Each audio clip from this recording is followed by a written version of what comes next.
22 जूनच्या मोर्चाच्या संदर्भात आम्ही इंटिमेशन देण्यासाठी आज इथे जमलेलो आहोत।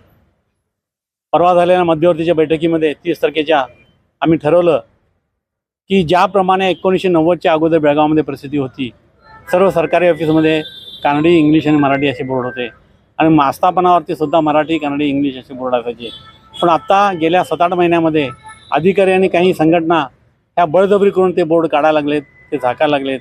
अशा प्रकारचं काम या सीमा भागामध्ये होऊ नये, कारण हा भाग सुप्रीम कोर्टामध्ये न्यायप्रविष्ट आहे आणि हा विवादित आहे, प्रश्न सुटलेला नाही आहे आणि त्या दृष्टीनं इथं कन्नड सक्तीचा कायदा लागू करू नये अशा प्रकारचं निवेदन देऊन आम्ही 22 तारखेपर्यंत कुठल्याही प्रकारची ॲक्शन घेतली नाही तर 22 तारखेला मोर्चा काढणार आहोत।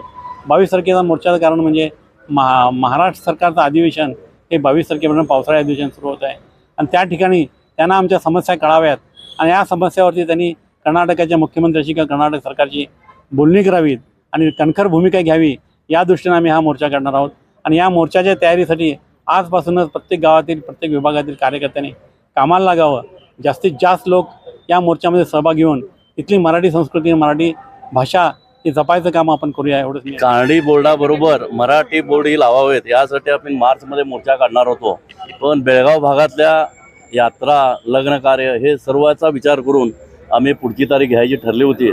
त्याप्रमाणे आम्ही मध्यवर्ती महाराष्ट्र समितीच्या 20 तारखेच्या बैठकीमध्ये असा निर्णय घेतलेला आहे की 1990 पर्यंत ज्या 3 भाषेमध्ये सर्व ऑफिसेस, हॉस्पिटल, कार्यालयावर मराठी आणि इंग्रजी आणि कन्नड असे बोर्ड होते 3 भाषेमध्ये, त्याप्रमाणे यापुढे देखील 3 भाषेमध्ये बोर्ड लावावेत। हा प्रश्न कोर्टात आहे, हा अनिर्णित आहे, हे कर्नाटकाने मान्य केलेला आहे। तेव्हा अशा परिस्थितीत जोपर्यंत हा सुप्रीम कोर्टाचा निकाल लागणार नाही तोपर्यंत कर्नाटक सरकारनं ह्या 3 भाषा ठेवाव्यात।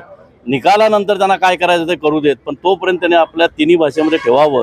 आज जरी या DC ऑफिसमध्ये किंवा कुठल्या ऑफिसमध्ये आलं तर माणसांना विचारावं लागतं की हे ऑफिस कुठलं आहे, ही परिस्थिती येऊ नये यासाठी त्यांनी इंग्रजी आणि मराठी आणि कानडी भाषेत, त्यांच्या कानडी भाषेचं किती % लिहायचं ते लिहू देत, पण मराठी आणि इंग्रजी हे लिहावं यासाठी आम्ही 31-11 ऑगस्ट गेल्या वर्षी 2025ला डेप्युटी कमिशनरना निवेदन दिलं होतं। आज 9 महिने झाले, कुठलीही हालचाल डेप्युटी कमिशनरने केलेली नाही।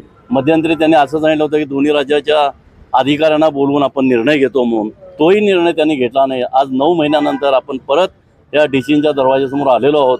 तेव्हा यांनी जर या 15 दिवसात कुठलाच निर्णय घेतला नाही तर मात्र आम्हाला भव्य असा मोर्चा करून याला विरोध दर्शवण्यासाठी मोठ्या प्रमाणात यावं लागेल। ही परिस्थिती येऊ नये।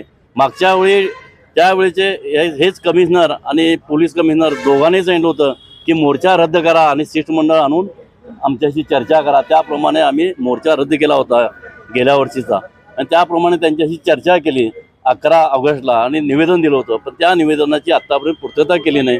त्यासाठी आम्हाला हा निर्णय घ्यावा लागला आहे आणि हा निर्णय आम्ही तंतोतंत अंमलात आणणार आहोत।